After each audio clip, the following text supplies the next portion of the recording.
누가복음 2장 1절로 20절까지 말씀.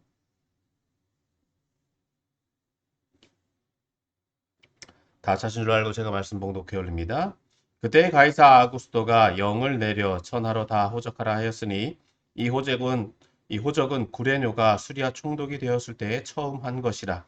모든 사람이 호적하러 각각 고향으로 돌아가매 요셉도 다윗의 집 족속이므로 갈릴리 나사렛 동네에서 유대를 향하여 베들레헴이라 하는 다윗의 동네로 그 약혼한 마리아와 함께 호적하러 올라가니 마리아가 이미 잉태하였더라. 거기 있을 그때에 해산할 날이 차서 첫 아들을 낳아 강보로 싸서 구유에 뉘었으니 이는 여관에 있을 곳이 없음이로라. 그 지역의 목자들이 밤에 밖에서 자기 양떼를 지키더니 주의 사자가 곁에 서고 주의 영광이 그들을 두루 비추매 크게 무서워하는지라. 천사가 이르되 무서워하지 말라. 보라, 내가 온 백성에게 미칠 큰 기쁨의 좋은 소식을 너희에게 전하노라. 오늘 다윗의 동네에 너희를 위하여 구주가 나셨으니 곧 그리스도 주시니라. 너희가 가서 강보에 쌓여 구유에 누워 있는 아기를 보리니 이것이 너희에게 표적이니라 하더니 호련히 수많은 천군이 그 천사들과 함께 하나님을 찬송하여 이르되 지극히 높은 곳에서는 하나님께 영광이요 땅에서는 하나님이 기뻐하신 사람들 중에 평화로다 하니라. 천사들이 떠나 하늘로 올라가니 목자가 서로 말하되 이제 베들레헴으로 가서 주께서 우리에게 알리신 바 이루어진 일을 보자 하고 빨리 가서 마리아와 요셉과 구유에 누인 아기를 찾아서 보고 천사가 자기들에게 이 아기에 대하여 말한 것을 전하니 듣는 자가 다 목자들이 그들에게 말한 것을 놀랍게 여기되 마리아는 이 모든 말을 마음에 새기어 생각하니라. 목자들은 자기들에게 이르던 바와 같이 듣고 본 그 모든 것을 인하여 하나님께 영광을 돌리고 찬송하며 돌아가니라. 아멘.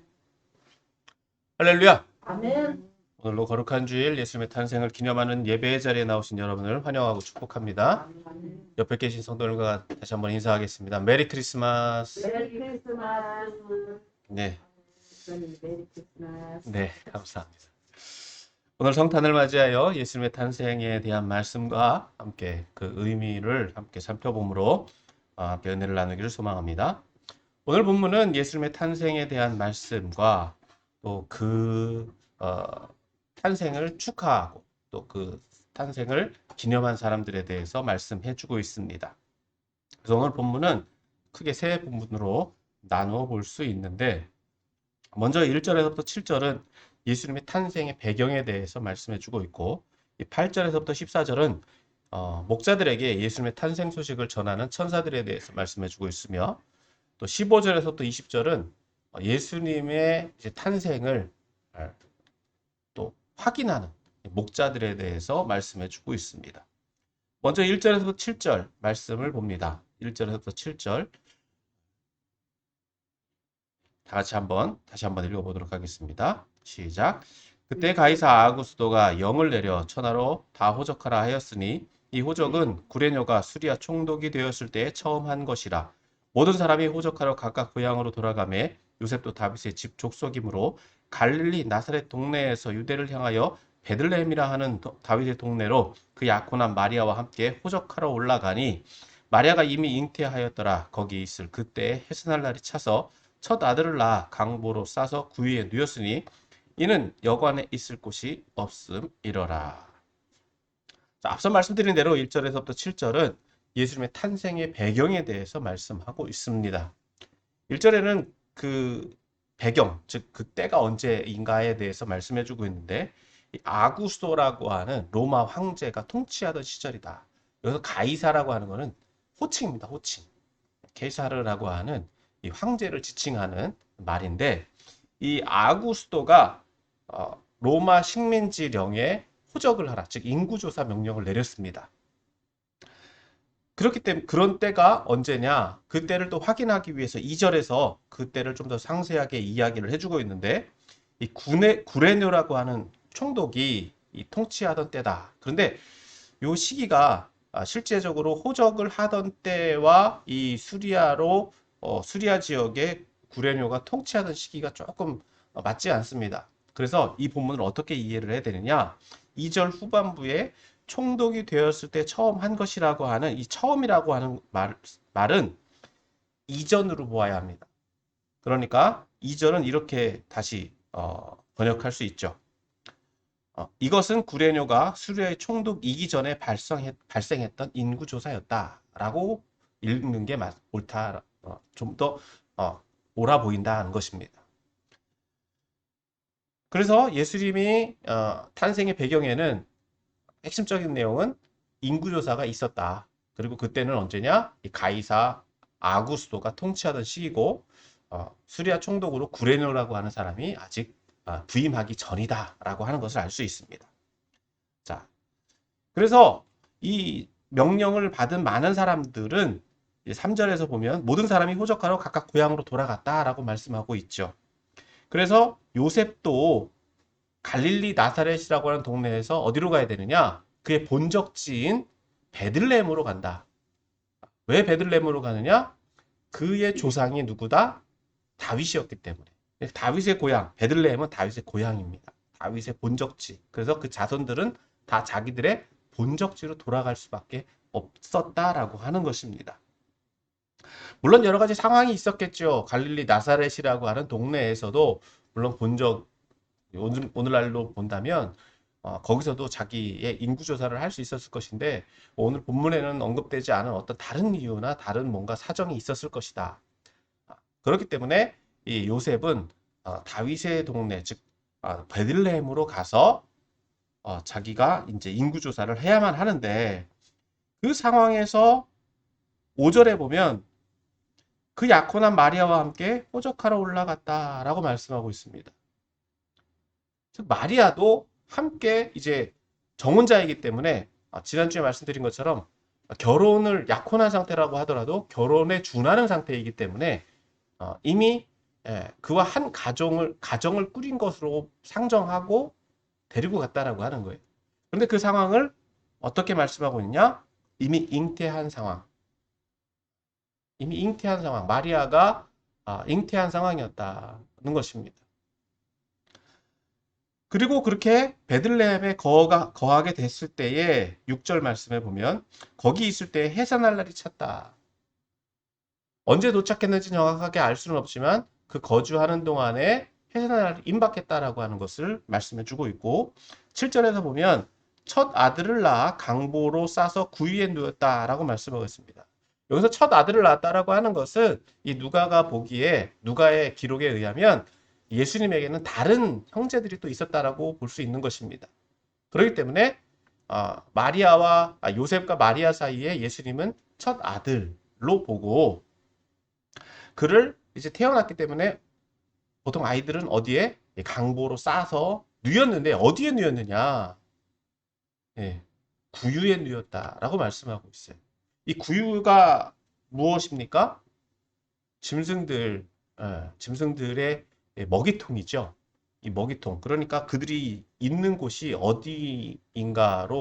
어디인지 추측해 볼 수 있다라고 한다면 마구간이나 어떤 짐승들이 거하는 곳이었을 것으로 추측할 수 있습니다.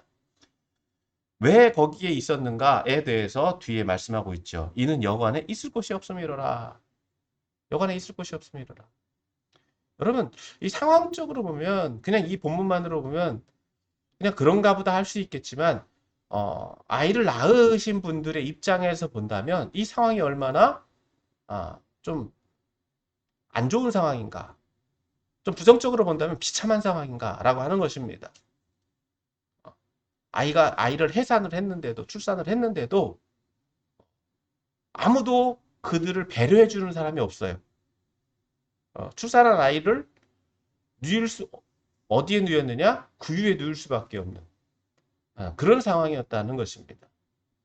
그런 상황에서 이 가족이 있는데, 즉 이 본문을 조금 더 보면 요셉이 베들레헴이라고 하는 타지, 자기의 집이 아닌 원래 고향인 본적지인 베들레헴에 이르렀지만 그곳에서도 인정받지 못하고 대접받지 못하고 그곳에서도 어느 누구도 그를 보살펴 주지 않는 상황 가운데서 그의 아내는 출산을 했는데 그 출산한 아내도 보호받지 못하고 심지어 그 아이도 어딘가에 누이지 못해서 구유에 누일 수밖에 없는 그 상황. 가장 안타까운, 가장 처참하고 가장 안 좋은 상황 가운데에 있었다라고 하는 것을 본문은 말씀해 주고 있다는 것입니다. 계속해서 8절 말씀 봅니다. 8절 말씀에 그런 상황 가운데서 어떤 일이 일어나고 있느냐? 주변에서는 8절, 9절 같이 봅니다. 8절, 9절 시작. 그 지역의 목자들이 밤에 밖에서 자기 영떼를 지키더니 주의 사자가 곁에 서고 주의 영광이 그들을 두루 비침에 크게 무서워하는지라. 예수님이 이렇게 태어나신 그날 그 상황 가운데 어떤 일이 벌어지고 있었느냐? 8절에서는 목자들이 밤에서 노숙을 하고 있습니다. 유목민이기 때문에 양을 밖에서 재우고 있는 거죠. 좀 그 때가 많았던 것으로 보여집니다. 웬만하면 보통 자기들이 양을 갖다가 노숙을 시키지 않고 집으로 몰아들이던가 그렇게 하는데 이들이 양떼를 밖에서 노숙을 시키고 있는 것은 어떤 다른 특정한 이유가 있어 보인다는 것입니다. 그렇게 밖에서 노숙을 하고 있는 그들에게 천사가 나타나고 있어요. 천사가 나타나서 그들에게 전한 소식이 무엇이냐? 자, 10절입니다. 10절. 같이 읽습니다. 시작. 천사가 이르되 무서워하지 말라. 보라, 내가 온 백성에게 미칠 큰 기쁨의 좋은 소식을 너희에게 전하노라. 여러분, 밤에 갑자기 누군가가 나타났어요. 근데 그 주변에 영광이 찼다라고 하는 것은 뭔가 휘황찬란한, 뭔가 그것을 어떤 그 사람이 특정한, 특별한 사람이다라고 하는 것을 나타내주는 어떤 특별한 형상이 그에게 나타났다는 나타난 것으로 볼 수 있는데, 그러니까 그 목자들은 무서워하고 두려워할 수밖에 없죠. 그때 그 천사는 그들을 위로합니다. 무서워하지 말라. 무서워하지 말라라고 위로하면서 그들에게 전한 내용은 무엇이냐? 보라, 내가 온 백성에게 미칠 큰 기쁨의 좋은 소식을 너희에게 전하노라. 여기서 온 백성에게 미칠 큰 기쁨의 소식이 핵심이죠. 온 백성이라고 하는 것은 여기서는 단순히 이스라엘 백성으로 소극적으로 본다면 이스라엘 백성으로 한정 지을 수는 있겠지만 보다 이것을 큰 개념에서 본다면 전 인류에게 전해져야 할, 전 인류에게 알려져야 할 큰 기쁨의 좋은 소식이다. 좋은 소식이다라고 하는 거예요. 오늘날로 말하면 복음이라는 거죠. 자, 그 좋은 소식은 무엇이냐? 11절에 말씀하고 있죠. 11절은 같이 읽어야 됩니다. 같이 읽겠습니다. 시작. 오늘 다윗의 동네에 너희를 위하여 구주가 나셨으니 곧 그리스도 주시니라. 여기서 구주, 그리스도, 독일한 말이죠. 메시아, 즉 구원자라고 하는 것입니다. 즉 구원하시는 분이 나셨다. 어디에? 다윗의 동네, 즉 베들레헴이라고 하는 것이죠. 이 베들레헴이라고 하는 곳에 구주가 나셨다. 이것이 기쁨의 소식이다라고 하는 거예요. 기쁨의 소식. 그리고 그것을 확인하기 위해서 어떻게 확인할 수 있느냐? 12절에 말씀하고 있죠. 12절 같이 봅니다. 시작.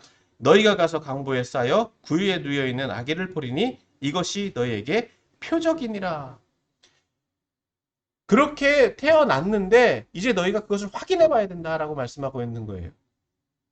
그 표적이 뭐냐? 아기, 구유에 누여 있는 분명한 표적이 될 수 있죠. 아기는 보통 요람에 누워 있어야 되는데 구유에 누워 있는 아기를 본다. 가장 낮은 곳에 누워 있는 아기, 그 아이를 발견하게 되면 그것이 너에게 표적이다. 그것이 표징이다. 확실한 증거가 된다. 라고 말씀하고 있는 거예요. 그러면서 13절, 14절 같이 읽습니다. 다시 한번 같이 읽습니다. 시작. 호련히 수많은 천군이 그 천사들과 함께 하나님을 찬송하여 이르되 지극히 높은 곳에서는 하나님께 영광이요 땅에서는 하나님이 기뻐하신 자들 중에 평화로다 하니라. 여기서 이제 천군과 천사들이 나타나서 찬송하는 것들이 그들 가운데 보여졌다.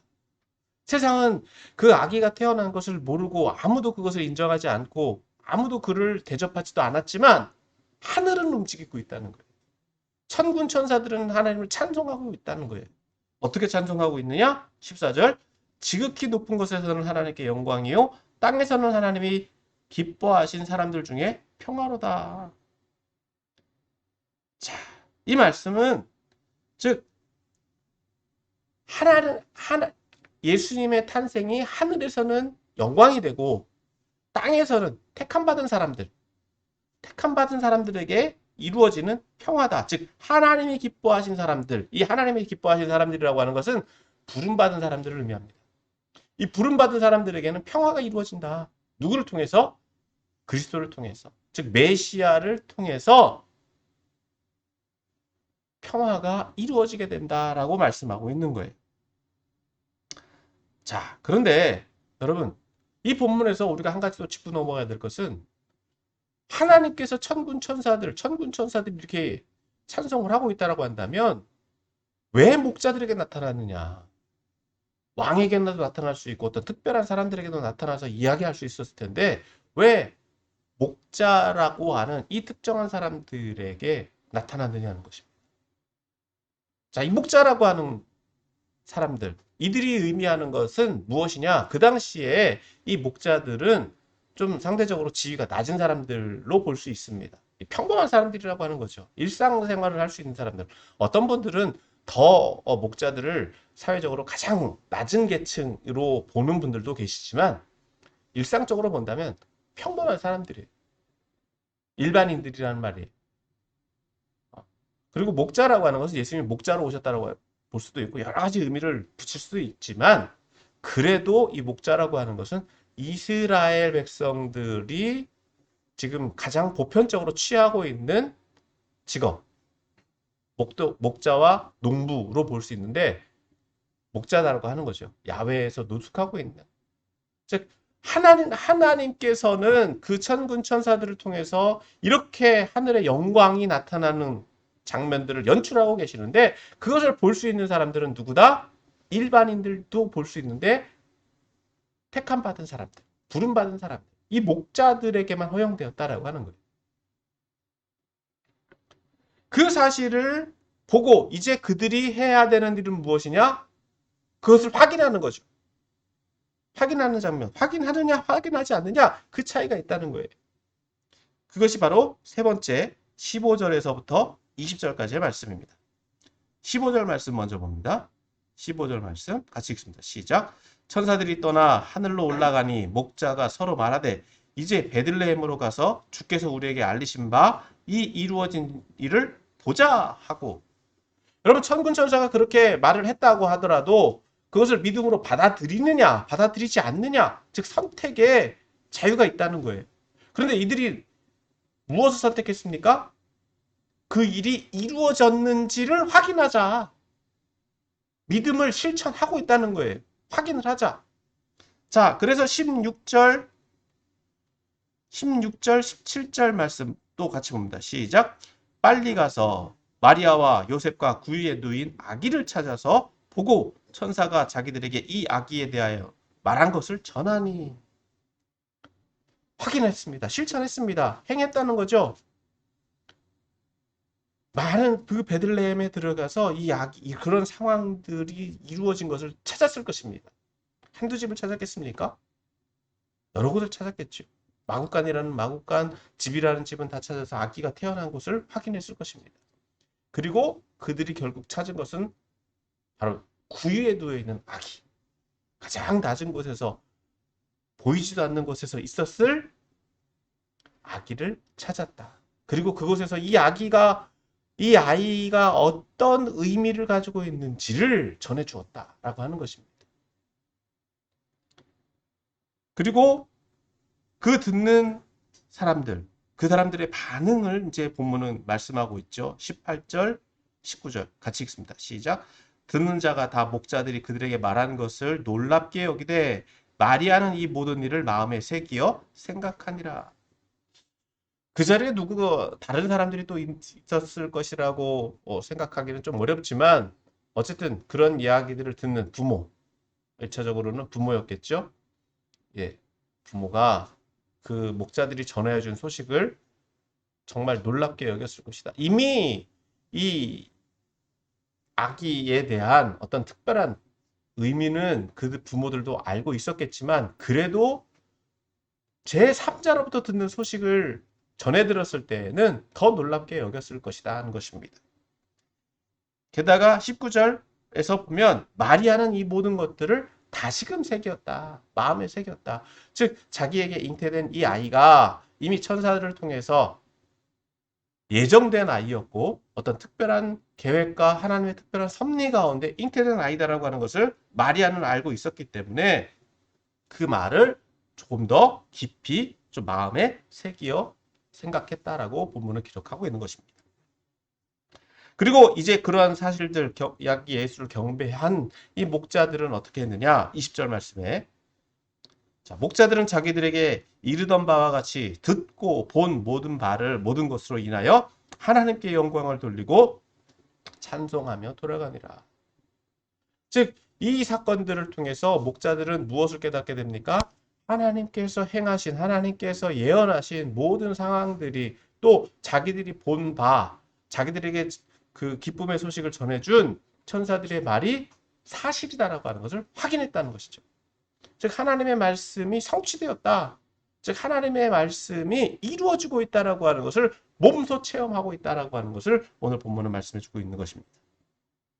그렇기 때문에 그들이 행한 것은 무엇입니까? 하나님을 찬양하고 있다. 하나님을 찬양하고 있다. 즉 예배하고 있다. 경배하고 있다라고 하는 것입니다. 자, 오늘 이 말씀을 우리에게 조금 더 적용해 보기를 원합니다. 첫 번째, 예수님의 탄생의 의미는 무엇이냐는 것입니다. 예수님의 탄생의 의미. 본문에서 말씀하고 있는 것을 볼 때 이 모든 것들은 하나님께서 계획하시고 하나님께서 예정하신 구약의 모든 예언의 성취로 볼 수 있습니다.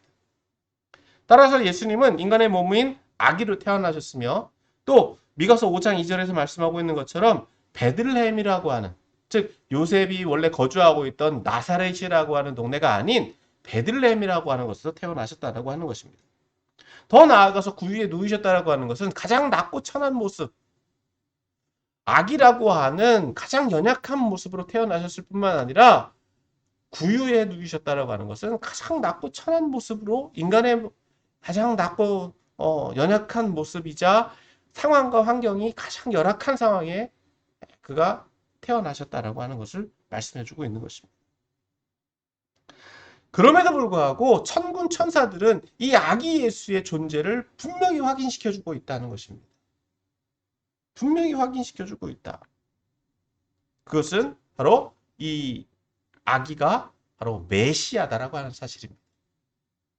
이 메시아다라고 하는 것, 즉 아기의 모습이지만 이 아이가 장차 인류를 위해서 인류에게 복음, 즉 구원의 기쁜 소식을 전해줄 수 있는 온 인류에게 유익을 끼칠 수 있는 아기다라고 하는 것입니다.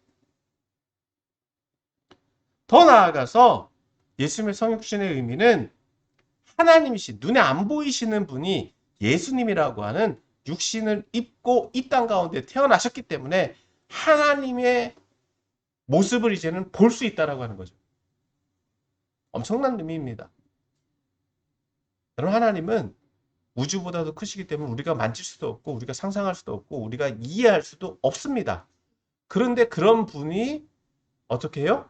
인간의 몸으로 태어나셨다라고 하는 거예요. 우리의 영역으로 들어오셨다라고 하는 거예요. 그렇기 때문에 우리가 또 여기서 생각할 볼 수 있는 것은 이제 하나님은 우리의 형편을 모르시는 것이 아니라 너무 잘 아신다는 거예요. 그래서 더 이상 우리는 하나님이 우리를 모른다라 말할 수 없다는 거죠. 왜? 예수님이 인간의 모습으로 태어나셨다라고 하는 것은 인간 자체, 완전한 인간으로 우리와 동등한 모습으로 태어나셨기 때문에 그렇다는 거예요. 그러니까 우리가 연약하고 우리의 약점, 우리의 단점, 우리의 부족한 것, 우리가 또 좋아하는 것, 싫어하는 것도 다 하나님은 아신다, 모르신다? 아신다는 거죠. 다 아신다. 그러니까 우리가 하나님 앞에 속일 수 있다, 없다? 속일 수 없다는 거예요. 너무너무 잘 알고 계시다. 단지 우리는 하나님 수준을 이해하지 못하지만 하나님께서 우리를 우리의 수준으로 내려오셨다라고 하는 것은 우리를 얼마나 귀히 여기시는가라고 하는 것 또한 발견할 수 있다는 거죠. 자, 두 번째 우리가 이 본문 말씀에서 또 적용할 것은 뭐냐? 이 기쁨의 소식이 오늘 저와 여러분들에게 어떻게 적용되느냐는 것입니다. 천사들은 목자들에게 분명히 기뻐하라고 말씀하고 있어요. 이 기쁜 소식이다. 온 인류에게 미칠 기쁜 소식이다라고 말씀하고 있습니다. 그런데 이 목자들이 천사들을 봤을 때 처음 느꼈던 반응은 뭐라고요? 무서움이었어요. 두려움이었어요. 그 소식을 들었을 때도 이 목자들의 반응은 어땠습니까? 반신반의죠. 반신반의. 믿어지지 않았을 거예요. 그런데 그들이 택한 방법은 무엇입니까? 확인하는 거예요. 그게 믿음이라는 거예요. 그게 믿음이라는 거예요. 여러분, 복음이라고 하는 것은 확인이 된다라고 하는 것입니다. 믿음이라고 하는 것은 확인, 즉 실천을 통해서 확인이 된다라고 하는 거예요. 추상적인 것이 아니라 구체적인 것이라고 하는 거예요. 믿음은 행함을 통해서 나타난다라고 하는 거예요. 여러분 목자들이 그런가 보다 천사들이 그렇게 좋은 소식을 전했으니까 그냥 그걸로 믿어 라고 했다라고 한다면 아기 예수를 만날 수 있었을까요? 그들이 정말 믿음이 정말 절정에 이른 순간은 언제냐? 바로 그 아기 예수를 만난 순간이었다라고 하는 거예요. 그 믿음을 확인한 순간이었다라고 하는 거예요. 오늘날 저와 여러분에서 동일한 과정이 필요하다라고 하는 것입니다. 말씀을 듣고 말씀을 받아들이지만 문제는 우리의 삶에서 그것이 실현되어야 된다는 거예요. 우리가 그것을 실현해 나가야 된다는 거예요. 그리고 그것은 말씀대로 이루어진다는 거예요. 그럴 때 예수님이 우리의 메시아다라고 하는 것, 우리의 구원자다라고 하는 것이 확인된다는 거예요. 여러분 예수님 탄생하신 것 오늘 많은 사람들, 온 인류가 다 알아요. 다 알아요. 그런데 문제는 그것을 받아들이는 사람과 예수님을 메시아로 받아들이는 사람과 받아들이지 않는 사람은 차이가 있다는 겁니다. 그렇기 때문에 이 복음이라고 하는 것이 하나님이 기뻐하시는 사람들 중에 이루어지는 평화다라고 하는 거예요. 누구에게나 이 복음을 전해졌습니다. 그런데 문제는 그 가운데 있느냐 있지 않느냐예요.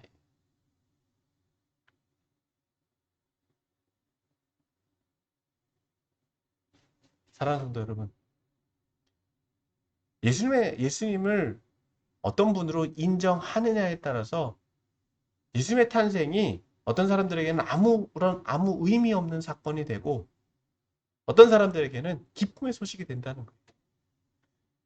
여러분 베들레헴이라고 하는 이 동네에 여러분 사람들이 많았다고요, 적었다고요? 사실 여러분 성지순례를 가보시면 베들레헴이라고 하는 동네가 그렇게 큰 동네는 아닙니다. 그런데 여관도 있었고 그 당시 오늘 본문에서 보는 것처럼 이 세 식구가 거할 곳이 없어서 마구간에 거할 정도로 사람들이 많았다고 하는 거예요. 그럼에도 불구하고 그 아기 예수를 경배하러 온 사람들은 목자들밖에 없었다는 거예요.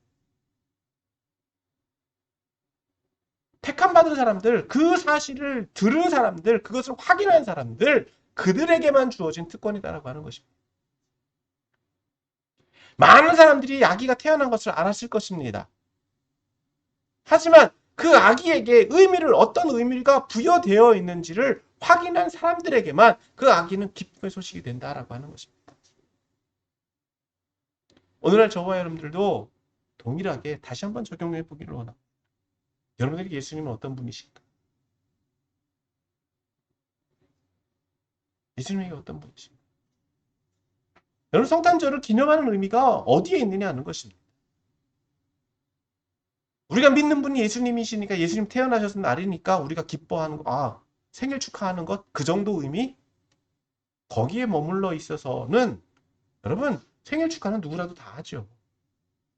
하지만 그분이 태어나셨다라고 하는 것에는 더 큰 의미, 즉 성육신 하셨다라고 하는 첫 번째 의미와 두 번째는 우리를 구원하시는 분이다라고 하는 복음이 그 안에 담겨져 있다는 거예요. 복음이 담겨져 있다. 그리고 그 사실은 확인된다라고 하는 것입니다. 확인된다라고 하는 거예요. 다시 말해서 이걸 조금 더 적용해 보면 예수님을 그리스도로 받아들이고 구원자로 받아들이는 순간 우리에게는 감격스러운 그 기쁨의 구원의 기쁨이 넘쳐나게 된다라고 하는 것. 그래서 하나님을 찬양할 수밖에 없는 그런 상황에 이르게 되는 것을 여러분 우리는 알아야 될 줄 믿습니다. 말씀을 정리합니다. 오늘은 성탄절입니다. 예수님이 우리에게 어떤 의미가 되십니까? 우리가 잘 섬기고 있는 앞서 말씀드린 것처럼 위인이기 때문에 우리가 믿고 따르는 분이 태어나신 것을 감사하고 축하하는 생일 축하. 그 정도? 그렇게 이해해야 된다고요? 그것은 기본이고요. 예수님은 우리의 구원자이신 줄 믿습니다. 예수님은 우리의 모든 죄와 허물을 씻어주시는 또 씻어주신 그리스도이신 줄 믿어야 될 줄 믿습니다. 그렇기 때문에 예수님의 탄생은 그 큰 의미를 가지고 있는 거예요. 그렇기 때문에 우리는 더 기뻐할 수 있는 것입니다. 더 나아가서 하나님의 말씀의 성취가 예수님의 탄생을 통해서 이루어지고 있다라고 하는 것입니다. 물론 예수님의 탄생의 모습을 볼 때는 가장 낮고 천한 모습으로 이 땅 가운데 오셨습니다. 가장 연약한 모습으로 이 땅 가운데 오셨습니다. 그럼에도 불구하고 그러한 모습, 사람들에게 인정받지 못하고 사람들이 누구도 그를 알려고 하지 않았지만 하늘의 천군 천사는 아기 예수의 탄생을 축하했고 또 그 소식을 듣는 목자들은 그 사실을 확인했으며 그로 인해서 하나님께 영광을 돌리고 있습니다. 이처럼 오늘날 저와 여러분들에게도 이 아기 예수님의 탄생이 큰 구원의 기쁨의 소식이 되어야 될 줄 믿습니다. 더 나아가서 온 인류에게 미칠 구원의 기쁜 소식이 되도록 저와 여러분들이 이 기쁜 소식을 증거해야 될 줄 믿습니다. 다시 말해서 나만 아는 것이 아니라 예수님이 그리스도이신 것을 증거하고 또 함께 이 기쁨을 누릴 수 있는 성도들이 더 많아질 수 있도록 저와 여러분들에게 주어진 책임을 잘 감당함으로 또 하나님께 영광을 돌리고 또 하나님 나라를 또 세워가는 저와 여러분들이 다 되시기를 예수님의 이름으로 간절히 축원합니다.